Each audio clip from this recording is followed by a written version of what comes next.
Abonnez-vous sur Congo 24 TV, c'est l'église au milieu du village.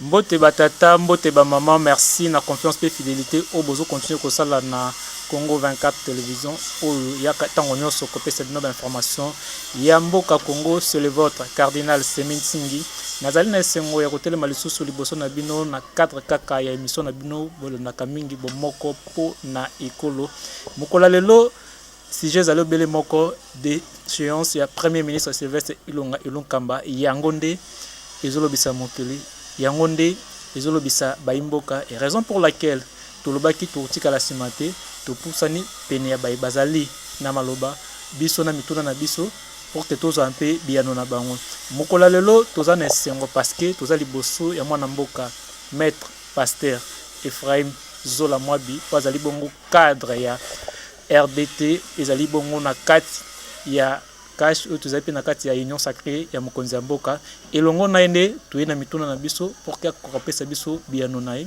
et voilà quoi mbote mwana mboka maître Ephraim Zola Mwabi mbote mingi journaliste nazana sengo ya koyamba bino pona mokola lelo biso bet lokola tozana sengo ya koposa lisusu pembe na yo kaka nde tolobi na cadre ya émission na biso pona kozwa maluba na yo makanisi na yo par rapport ya oyo euti koleka na assemblée nationale na biso tolandaki biso nyonso na nzela baitando ike pona bato bazalaki na palais du peuple te ndenge nini makambo esili koleka na assemblée nationale premier ministre enfin oto bengaka Pepe Ilonga na gouvernement nae basili kokwesama na assemblée nationale premièrement oyambi sangwana lolenge nini tozana esengo mingi eza lokola population pe azali na esengo makasi na komona ke Pepe atiki primature ezaki facilité mais kasi ezalaki question ya nzambe moni nzambe soki asimbi likambo esalemaka kaka Pepe Ilunga azalaki premier ministre oyo président Félix Tshisekedi alukaki na ba rêve na ye yango nazaki na ba tractation esalaki plusieurs mois pour aluka un premier ministre oyo akozana souci ya Congo pour alongola Congo na pasi mais hélas vraiment Pepe Ilunga aye ko sala soni ya Congo yango wana ba député ba décider ba déchoirier alongoli vraiment na kati ya primature et que primature etikali vide afin que président Félix azwa inspiration mususu aluka premier ministre mususu. Ok, mais avant tout d'abord na kota vraiment na ba mituna nga ona ikinango na linga na soka maloba no aussi ko bimisa awa asali soni esali ke ba député ba kolongola soni asali ezana niveau ni soni nini oyo asali to ilisumu nini oyo asali pour que lelo asibir so wana autiko sibir. En tout cas journaliste na kosote ya Pepe Félix Ndimakite ke koko wana akoki ko sala makambo oyo asali tant bazokota na ba conseil de ministres. À chaque fois, le président donne des injonctions, des instructions au premier ministre. Instruire ministre tel, pour un dossier tel. On appelle ça exemple tout court. Notamment, Makambo Yabapor à instruire ministre, premier ministre, instruire ministre à transport et voies de communication.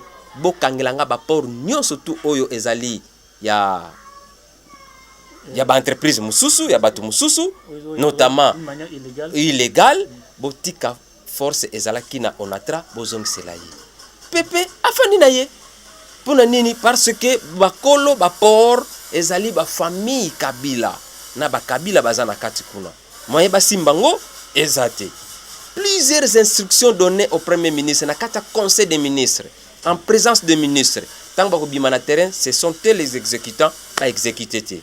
Donc ça faisait très mal le président et il devrait tout simplement prendre des décisions oyo azwaki pona ko bomanano FCC mariage wana contre nature FCC cash tango kufi c'est la raison pour laquelle tozo procéder na ba événement sur événement pour nous devons sauver les pays parce que président Félix a promis que population il va déboulonner les systèmes et le système est en train d'être déboulonné.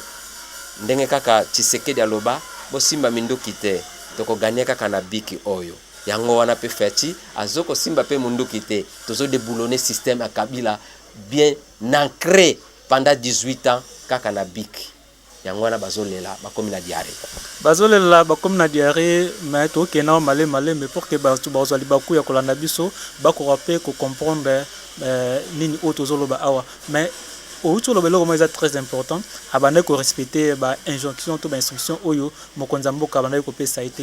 Comment voulez-vous que na coalition FCC cash oyo ezalaki na baautorité morale mibale premier ministre oyo azalaki ici ya FCC à mettre facilement l'instruction nos pas chef de l'État au moment où a constaté que famille politique n'a été.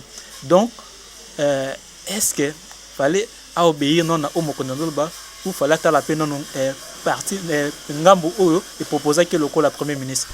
Merci beaucoup journaliste, et c'est la raison pour laquelle expérience wana ya coalition FCC na cash yangonde memi biso na lelo oyo parce que na mutu bango bakanisa qu'il faut bacha des présidents. Il y a un autre président qui donne des injonctions, il y a un autre président qui dit ne fais pas. Alors, comme un autre président disait ne fais pas, alors ça créait maintenant de sérieux problèmes. C'est la raison pour laquelle au Monique président Félix a eu décision pour bakanisa ki tozana bicéphalisme na tête de l'État. Or, Félix Alobaki boyoka ya pays na biso tozana mboka mususu te to travaille pour l'intérêt général de la population to bimisa mboka na biso na pasi mais bango balobi non soki tomeki kobimisa mboka na pasi ye bakovote susu na 2023. Or bayebi te ke bamata bakita président Félix sera président de la République en après 2023. Donc eza mawa mingi, mais ce qui nous préoccupe plus c'est le déboulonnage ya système ya Kabila à Tchakina place. Nous sommes très contents avec Félix. Merci beaucoup Zamon Nzambe. Mais est-ce que le choix na ya Pépé Ilon Kamba c'était un bon choix au chef de l'État Salaki kota la âge naé et ko pese ba responsabilité le rôle ya ko Kamba gouvernement vraiment oyo mboka bandoko espérer nango et mon changement à travers yango. En tout cas, ça vous mentir, Félix Bando l'oiseau rare et puis tozwa ki Pépé Ilunga Batunio Sobazaraki sûr que Pépé Ilunga en tout cas c'est lui l'oiseau rare. Mais la faisabilité, il y a gestion naïe, il a compris que non. Vraiment celui-ci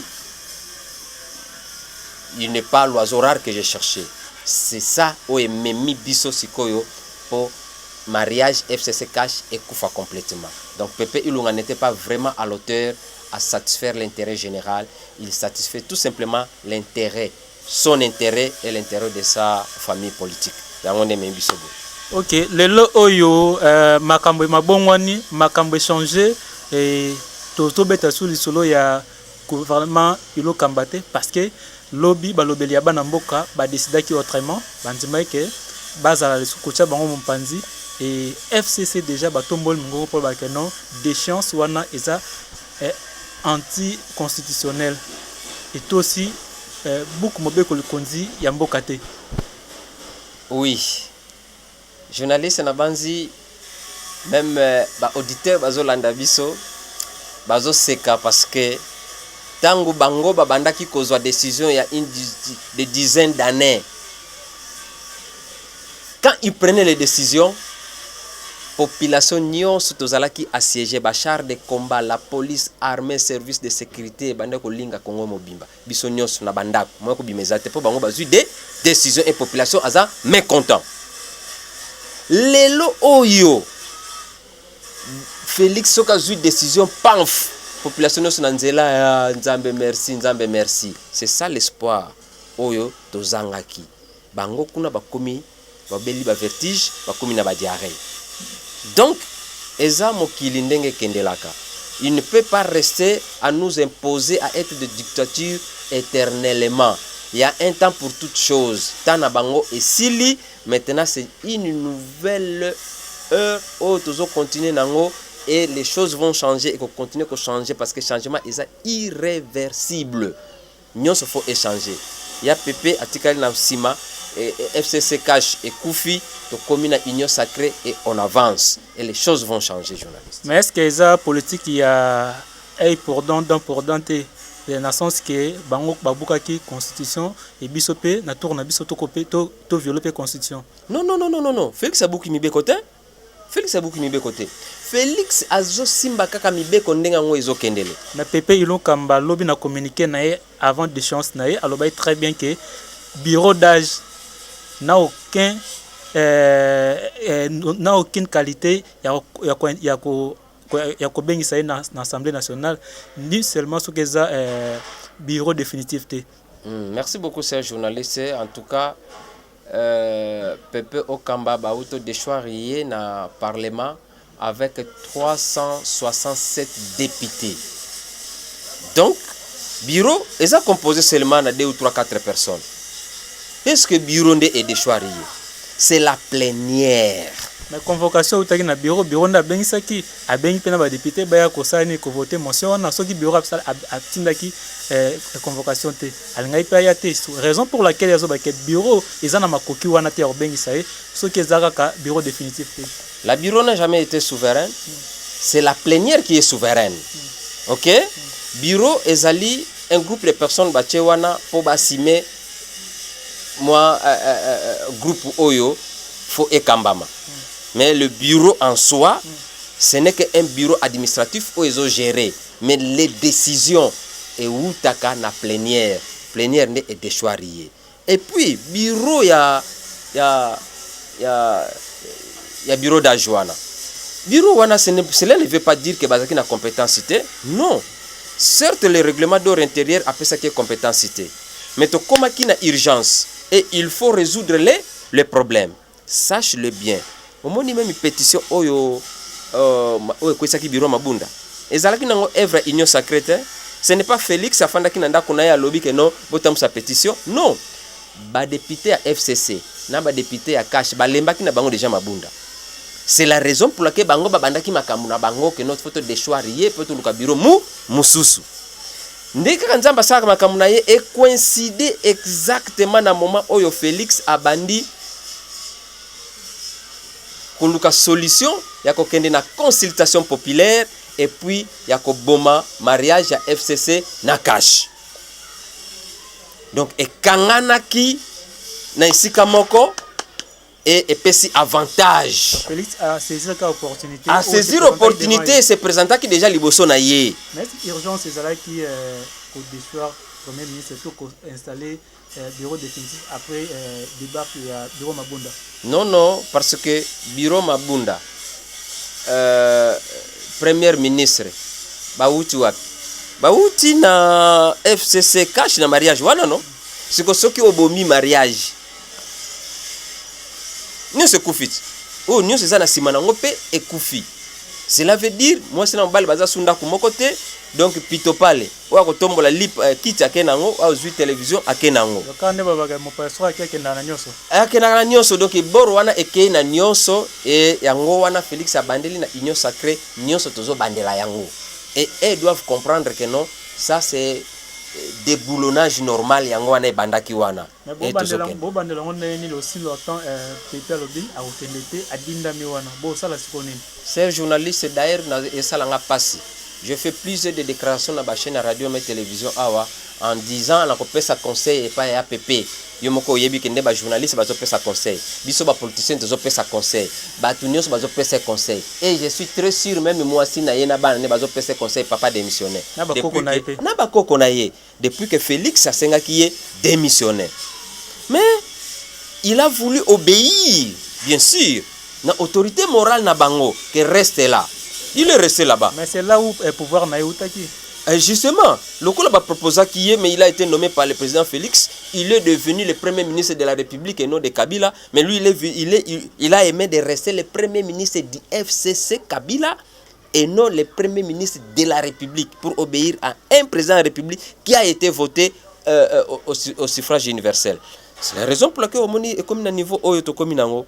Donc il va quitter, qu'il pleuve ou qu'il neige. Nengazawana ba déchoirier, c'est une honte. 1.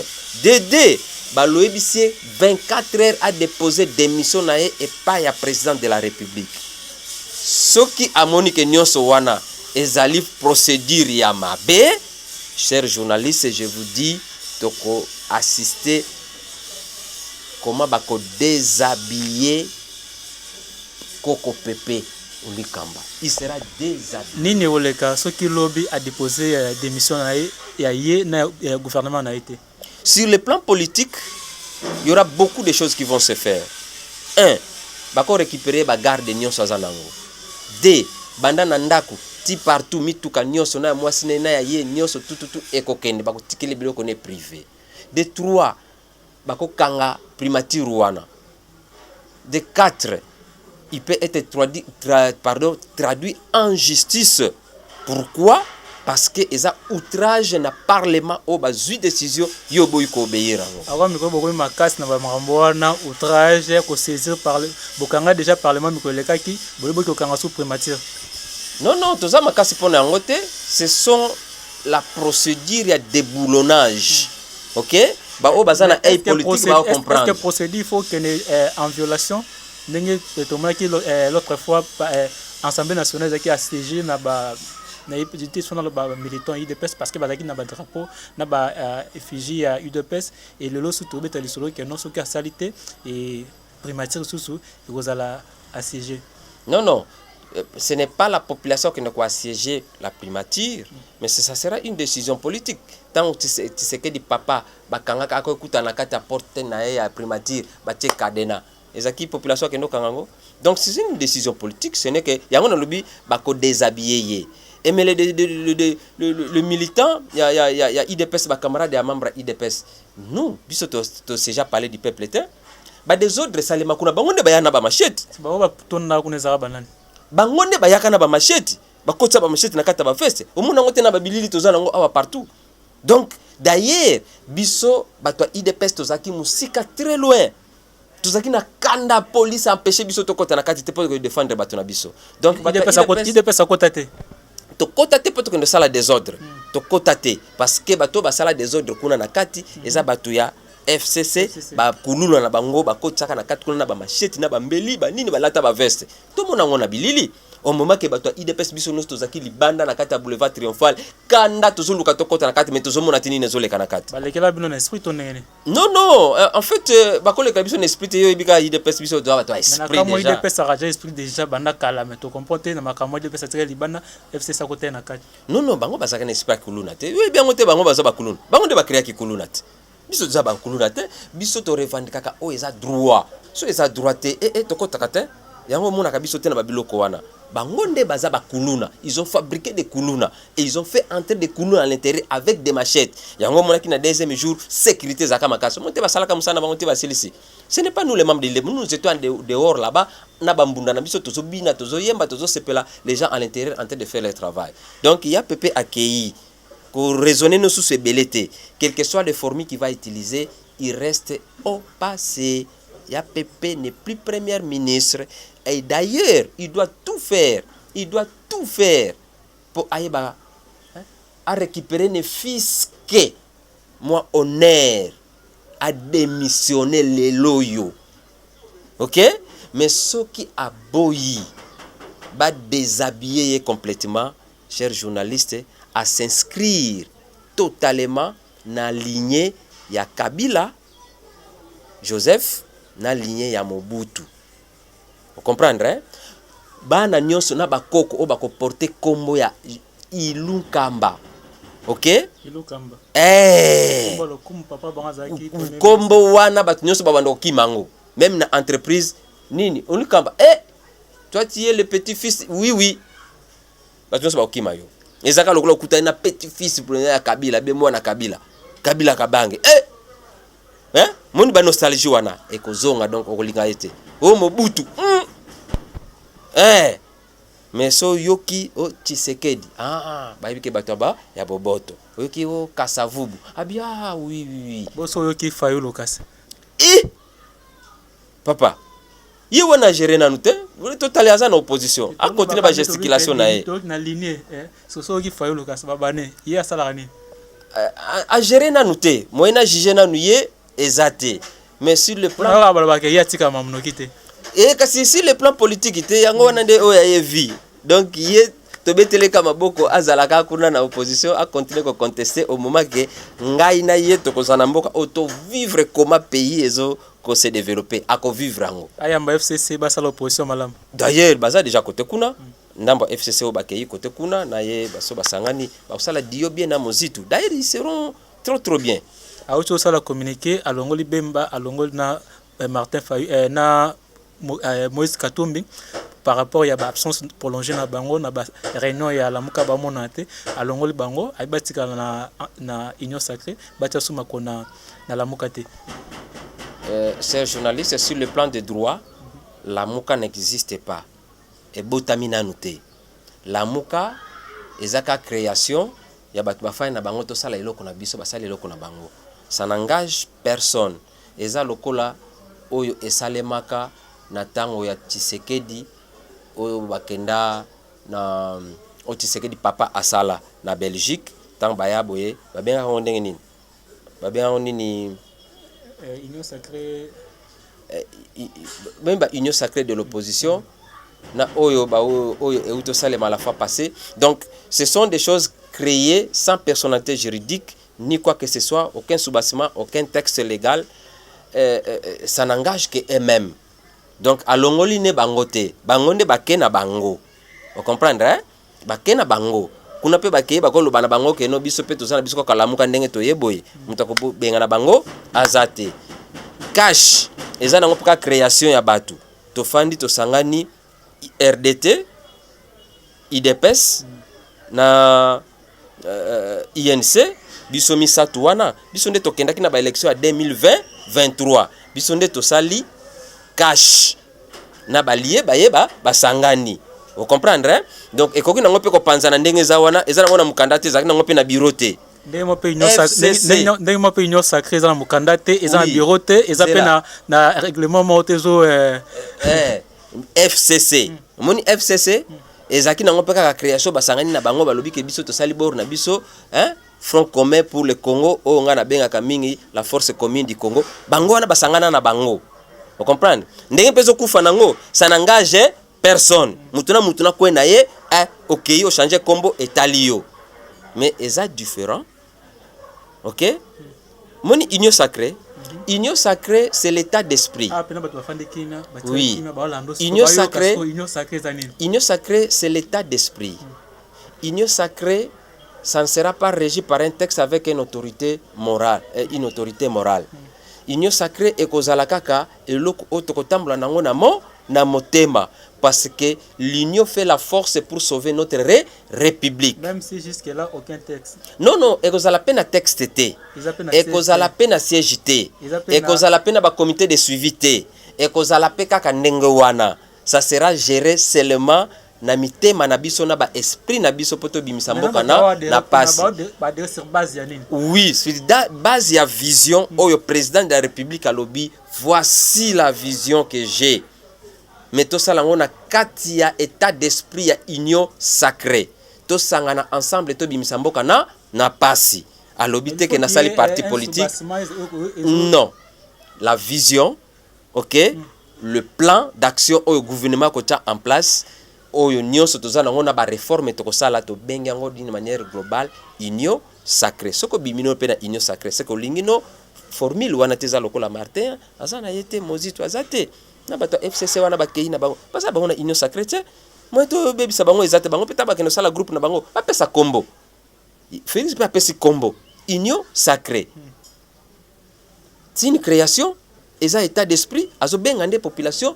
to s'adhérer nango poto kende nango liboso exacte que non que signer charte à union sacrée ou signer acte d'engagement tout ça non venez adhérer à union sacrée c'est l'état d'esprit c'est ça l'union sacrée qui va nous faire sortir de cette grande pauvreté tozanango en fait que to na bonheur OK enfin que to na bonheur to komiko ko atterrir malembe na mission na biso motuna moko sko to tika n'importe que to si sa mission na biso moi na mboka pasteur Ephraim sur la Moabi et awako ilukamba na gouvernement na ebakei makamba pasi siko nde bandi bozo bosa na ke mikoloti koleka polémique ezaki makasi na likambo etali bongo cahier de charge et ensemble na MLC banda ko revendiquer primature dans l'Assemblée nationale.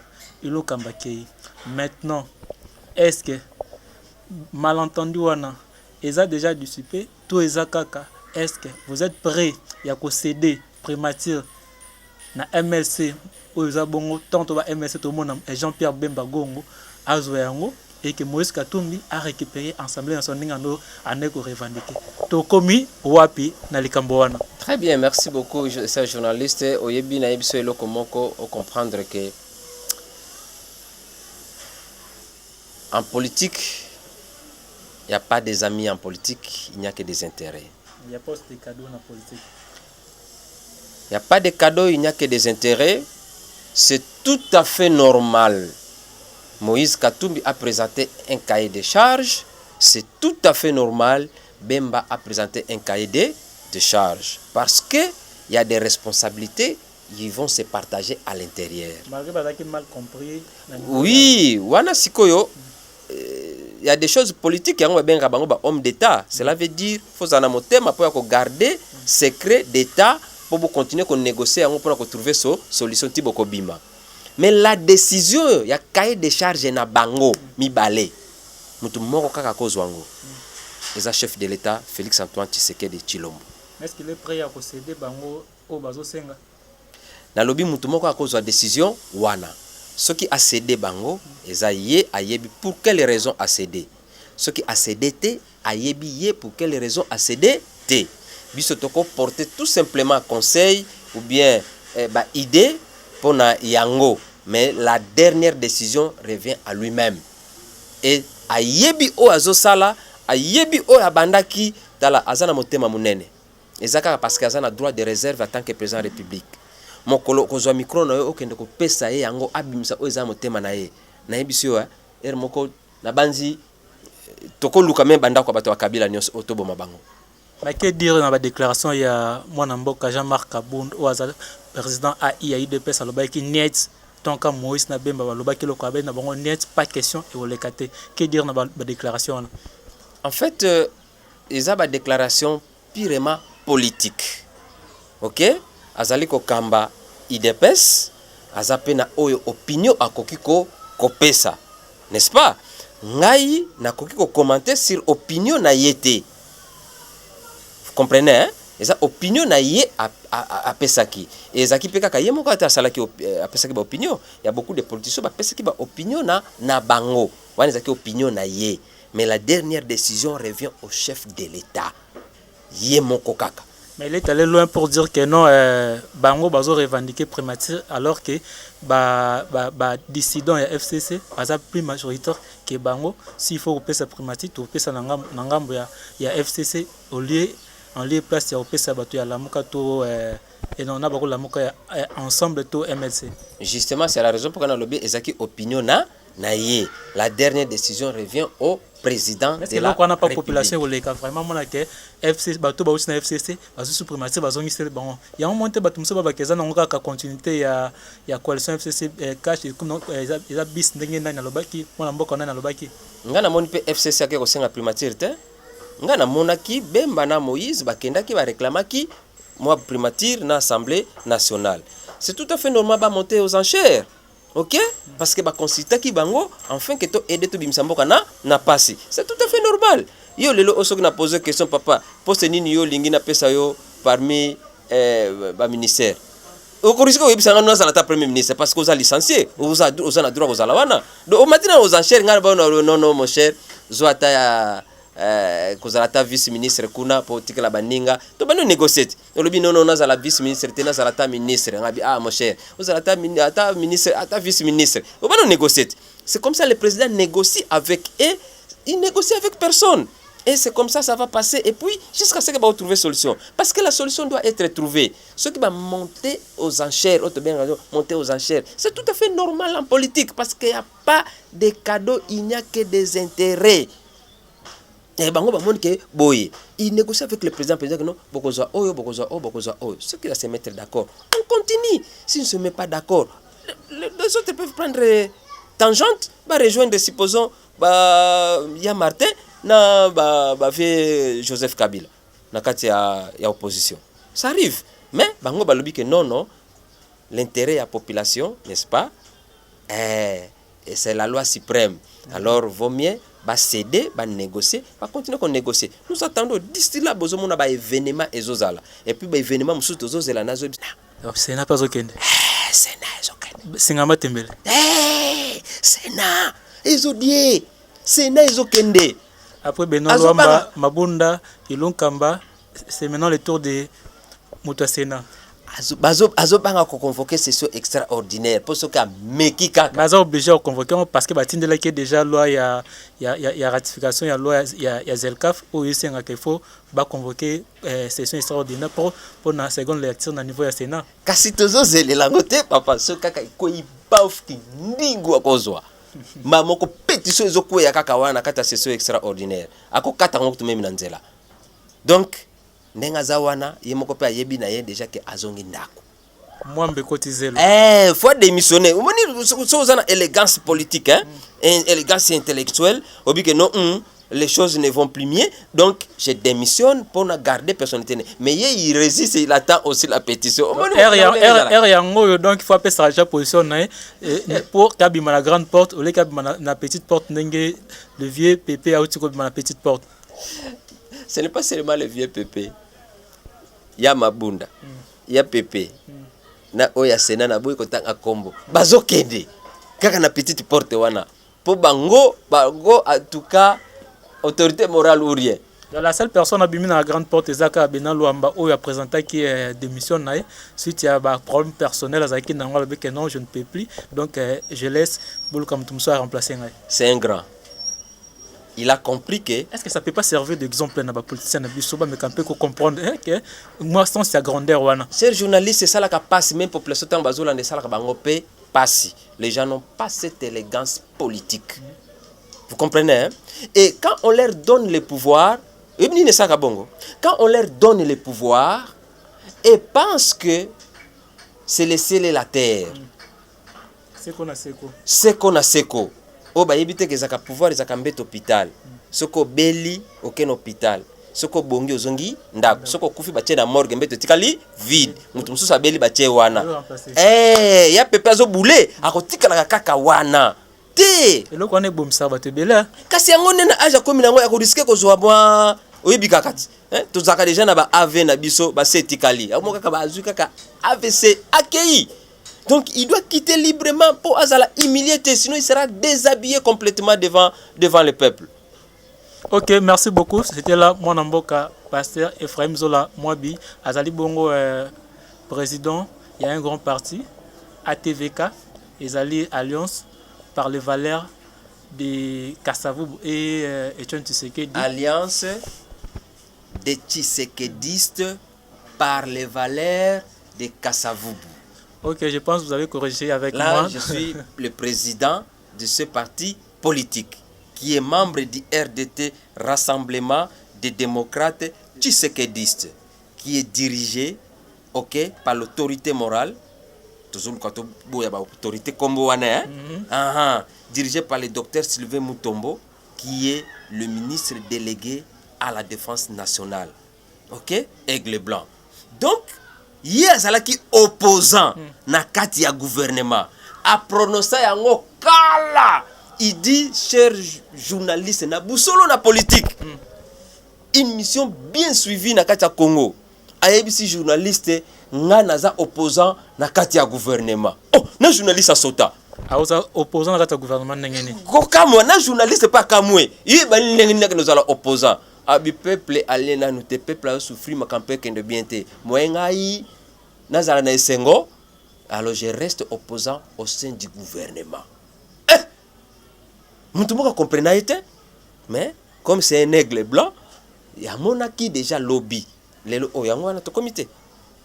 Comité babomi FCC cache yango te. Pour monaka ka no mariage yango esimba nango te. Malgré ça na kata gouvernement. Une dernière question, impact nango na vie sociale ba congolais rosa nini FCC cache Kofi, Jani Mabunda Kei, Alexis Tambo Mwamba Kei, impact palpable nango na vie sociale na panier ménagère ya ba congolais ezanine parce que congolais ba ozela ka mona lipa mbisi kwanga na sani naï. Très bien. Donc, on peut se deux volets. Premier volet, l'impact na population ezali na première volet nango population azana esengo moni eloko tozangaka ezali kozala na perspective se transmettre oui oui tozangaka perspective ya mboka na biso ke ekobonga un jour tozangaka ngo pendant des dizaines d'années. Mais les décisions Félix vient de prendre, qu'il est en train de prendre jusqu'à maintenant, ça commence à donner un peu de l'espoir dans ma Congolais que peut-être le lobby est Simba. Ça c'est un. Deuxième, panier de ménagères. Oh, et continue nous sosoter et continue nous ndundate. Et ça nous vide. Mais ces journalistes nazo ebisayo. Toko comme na panier sans que to passer na nzela o tozo kende. Ezali procédure. Cette procédure, tant que stabiliser yango, okomona ke panier yango moko petit à petit et kobana kozala rempli. Mais aussi longtemps que to de boulonner système union sur tout est panier wana kozala kaka vide parce que batika ki panier vide. Bango balinka panier tika la kaka vide. Yango Félix alobi jamais. J'ai un programme, le peuple m'a voté parce que nazaki na programme, faut na remplir panier na bango tant soit payé. C'est ça, déboulonnage et salema. Et vers yango même peuple aza témoin que des boulonnages et bandits salem. C'est ça la joie tozanango. Nanzala nabiso mais nous avons l'espoir tozokende. C'est la raison pour laquelle au moni ministre Sylvain Boutombo ministre de la défense à Lobaka, je reste opposant au gouvernement. Kasi babilo ko yango wana. Tenir peut compte attend parce que tant peso kende totikal na à peu près 2 ans. Est-ce que nathan botikal nango population se retrouver na action parce que mokonza mboka lobai qui salume banda bien que après il a fallu 2 ans pour à sa déclaration là qui salume banda. Ah oui, il fallait 2 ans pour ça. Oui, bien raison à 2 ans. Raison à 2 ans. Et Zalaki, il faut à se constituer une force pour faire face à une autre force. Même tant que tu as un dojo pour les arts martiaux, que soit aux âmes nene, ou comme on a un petit mois d'hiver, comme un béto, uram, vous okoya na mabele, sans comprendre. Mais ce que vous avez temps à comprendre, en tout cas, on peut se faire face. Et c'est ça que Félix a sali. Donc, Tokobi Manapasi, Félix va continuer, il n'y aura pas de problème et on va trouver la solution. Ne vous en faites pas, journaliste, Zalana Essengo. Et ça peuple na biso bazala pena Essengo. Félix ne peut jamais nous trahir et ne peut jamais trahir les Congo. Lui travaille pour le peuple d'abord. C'est la raison pour laquelle Azwakambon à l'État c'est na kesi pour atala intérêt na ekakate atala intérêt ya population. Population na zolanda yo à travers caméra na biso, na nzela micro na biso aza posa yo kayo et ils appellent lobano ya soka oyibisi bango nini na niveau tokomi. Merci beaucoup, chers journalistes. Sa population a gardé espoir. Il faut toujours dans la perspective vraiment ya malamu pour Namboka Nabiso. Dans un pays mususte tozaka na Congo. Ce qui tozangi Congo complètement tozangi penyonso. Donc nenge tozokende mutu akozong sabiso sima azate. Félix va changer des choses et les choses ont en train d'être changées car le changement est irréversible. Et bakosa la paix est le côté parce que le peuple est serein, le peuple est debout, le peuple est vigilant, le peuple est déterminé que les choses puissent changer. Tout simplement, dans le cadre du conseil en tant que population, tu continues à respecter les gestes barrières. Hein? Partout aux alliés, dans le milieu public, là tu as masque nayo, zala ndenge ba autorité ba lobby pour na koyeba ko se protéger pour to kende liboso. La vie c'est comme ça, nous n'avons pas une autre vie. Ceux qui sont malades, nde toko ko mona passe peut toko kufa. En tout cas, merci beaucoup et je salue la population. OK, merci beaucoup. C'était là le pasteur Maître Ephraim Sola Azali Bongo Mokambi ya lingomba politique babengi Alliance des Tshisekedistes par les valeurs du Kasavubu. Donc vous comprendre que eza parti mokoza membre na kati ya Rassemblement des démocrates tshisekidistes.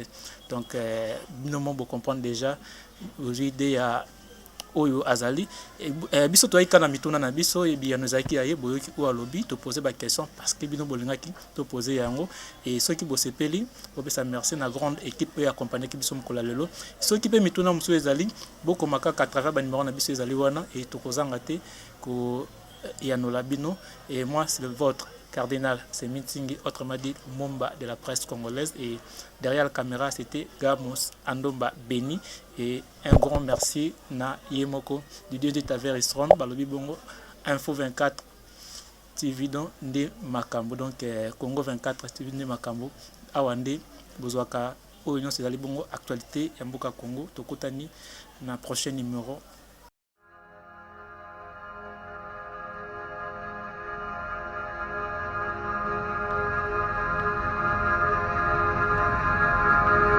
Abonnez-vous sur Congo 24 TV, c'est l'église au milieu du village.